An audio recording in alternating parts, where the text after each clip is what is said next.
कहानी का नक्शा।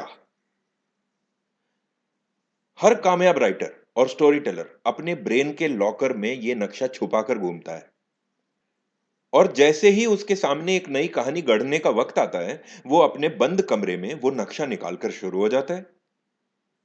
वो जानता है नक्शे की इंपॉर्टेंस। आपका नक्शा आपको किसी भी तरह की कहानी कम टाइम में लिखने के लिए मदद कर सकता है। ये नक्शा आपको बिना उलझे, बिना भटके अपनी कहानी पूरी करने में मदद करेगा। तो चलिए अब देखते हैं उस नक्शे को और ध्यान से देखिएगा, क्योंकि इसे आपने अपने ब्रेन के लॉकर में बंद करना है।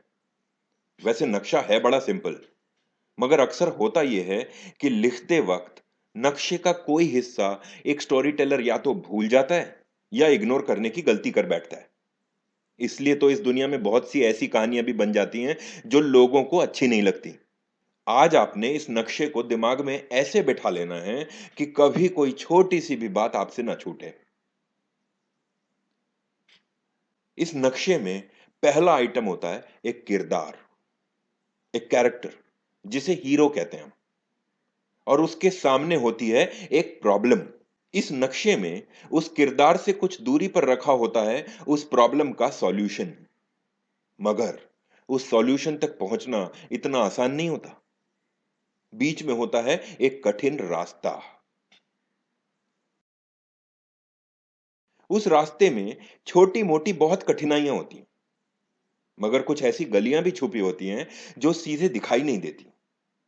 मगर जब अपना किरदार उन्हें ढूंढ लेता है, तो वो सॉल्यूशन तक पहुंचने का रास्ता आसान बना देती है। एक और किरदार होता है, एक विलेन, जो नहीं चाहता ये सॉल्यूशन हीरो को मिल जाए। और हीरो को रोकने के लिए ये विलेन कुछ भी कर सकता है, किसी भी हद तक जा सकता है। और अब फाइनली नक्शे की आखिरी तीन चीजें।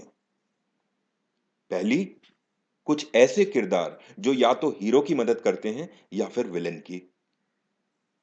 दूसरी, वो दुनिया जहां ये कहानी हो रही है।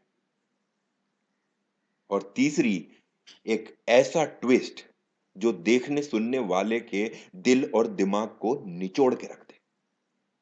तो ये है नक्शा किसी भी कहानी का। हां, किसी भी कहानी का।